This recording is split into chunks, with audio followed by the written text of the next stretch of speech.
crazy? I found out later, but I know you told your story when you went to do the paid in full audition. You brought a real gun. Mm-hmm. This nigga's crazy, but you wanted that part. Did you know that Nas tried to get the same? He did the audition to get the same part that you had, and maybe that's why you bought a gun. Like, what did you know? Did you know that then? Nah, I actually, you know what's crazy? I didn't know that. I found that out on Instagram because they released Nas' audition tape, and when I seen his audition tape for to play Rico, I'm like, where my audition tape at? I would love to see my audition tape, man. I didn't know who else was auditioning for it, but yeah, man, Charles Stone, Dame, whoever got that not Warner Brothers, Miramax, I would love to see my audition tape because I see Nas's audition tape. And I was like, my shit got to be crazy. But no, I did not know who else was auditioning. I just know that I had an opportunity to play in a movie, not just a movie that was about Harlem, that was one of the most popular stories growing up in Harlem. And I got to play one of the most celebrated, I don't want to use the word celebrated, one of the most entertaining characters in that movie. And I was like, yo, if I get this part right now, because it was all coinciding. When I mean coinciding was, I just got out my deal with Epic. So, okay, cool. I'm about to sign a Rockefeller. Cool.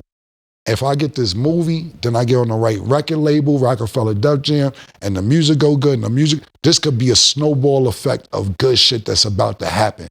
And I was like, yo, I gotta get this part. So when I went to the audition, me and Jim Jones, he actually was helping me read lines and all that. We was reading the lines and everything.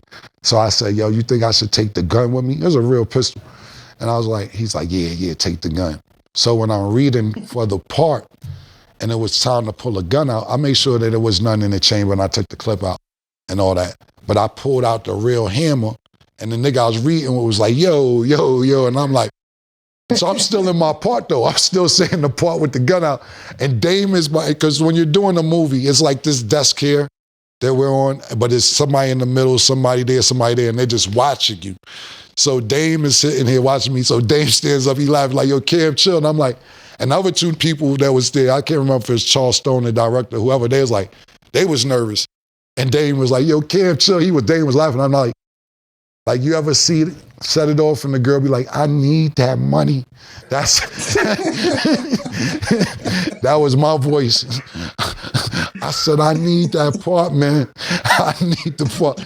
Dave said, you did good. Put the gun away. I said, I'm just telling y'all how dedicated I am to the role. I'm trying to get this part. But Dave fought for me to get the part as well. So, but I was determined to get the part.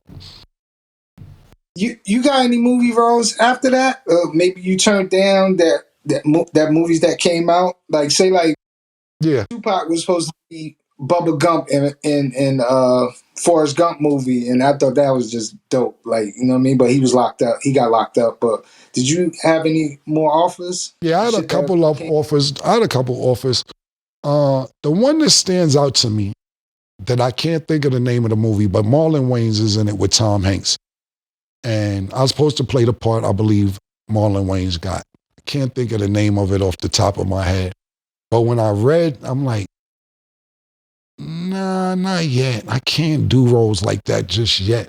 Because what happens is that people who watch movies don't necessarily, because movies wasn't my main income. I got $7,500 to do paid in full.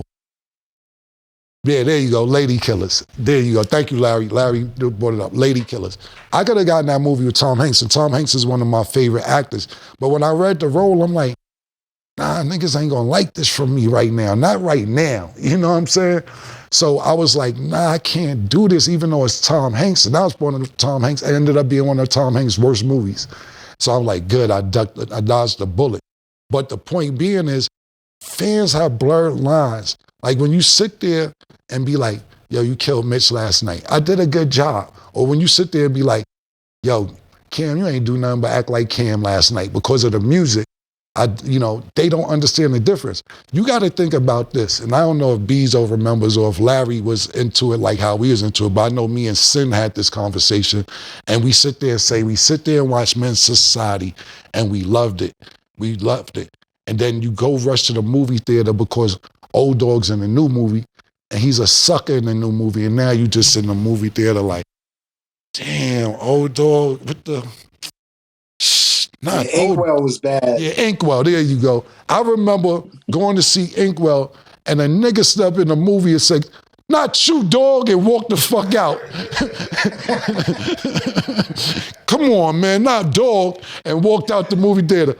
I waited because I thought some other shit was going to happen, and it just never happened, and I walked out the movie theater because I was so fascinated with the Old Dog character that I thought that that's what I was going to get. And then you'd be like, yo, niggas is actors, like, what do we want to do? It's like right now, yo, I'm just giving y'all an example, B and Larry. Sin just watched The Wire for the first time a couple months ago. He just watched Sopranos. And it's not a diss. I'm not dissing you for just watching it. What I'm saying is, it's not a diss. What I'm saying is, I'm not even going to get to The Wire. He's just watching The Sopranos. I watch The Sopranos all the time.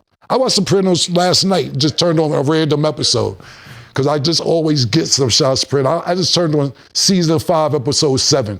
I don't watch Sopranos a million times. But the more of the story is, Sin just watched these series a few months ago. And now he's starting to try a form of coalition of, we got to get niggas back. It shouldn't be over. Sopranos been over 17, 18 years. He talking about, yo, we got to get to the writers. We got to find out why Tony ain't show Tony died. I said, Sin, these people are dead. Tony's dead. What are you talking? Paulie's dead. Mind games. But what I'm saying is, how you know that? They playing mind games, my nigga. No, Sin, calm down. I'm saying Tony's dead in real life. James Gandolfini, the real actor's dead. And Paulie, the real actor's dead, Sin. He's still mad. Look, he about to talk about how you know Tony dead. He's dead. The real character is dead. He's trying to form a coalition of right people on how y'all gonna let the shit ended in 2007. He's saying in 2025 we gotta start a petition on why. Who died on the wire? What happened? Who died on the wire? What you stopping a good thing for? Well, that's niggas' problem. The niggas always trying to change something up. Huh? Well, a lot of people died on the wire. And listen, you got you got Snoop dead. Chris went to jail. He got life. What's the name? Avon's in jail. Weebay's in jail doing life. Well, I don't know what you're talking about. Pop Joe is dead. Only nigga who really survived was Marlo. Niggas all died, man. Yo. I love it. But you late.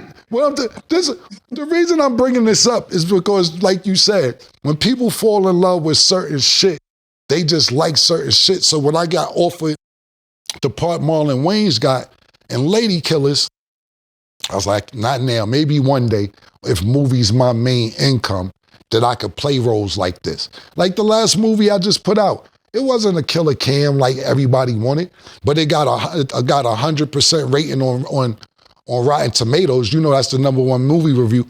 And there's action movies out there, Avengers, all types of, they get 92, 89. The movie I just got put out on Rotten Tomatoes got 100%. Make sure y'all go check it out. It's on Prime at the moment. Apple TV. It's called Is It a Crime? 100%, not 90. I'm talking about all these movies that came out. I'm the only movie that came out. I ain't gonna say only. The only movie I seen when I'm reading the reviews, 2025. I don't give a fuck if it's Idris Elba or whoever you want to name, or Martha Stewart. I don't give a fuck what actor you want to name. Nobody got 100% on Rotten Tomatoes. My movie I just put out, I'm not even being a villain and nothing like that. It's a crossover movie, 100%. Because now I feel like I could do shit like that. Back then, I didn't feel like the world was ready to see me in a role outside of some gangster shit. Yeah, I was going to tell you to tell people where to go see it at. Yeah, Apple. Is It a Crime? Yeah, Is It a Crime? It's on Apple TV, Prime, and now available on VOD, depending on which cable subscriber you have.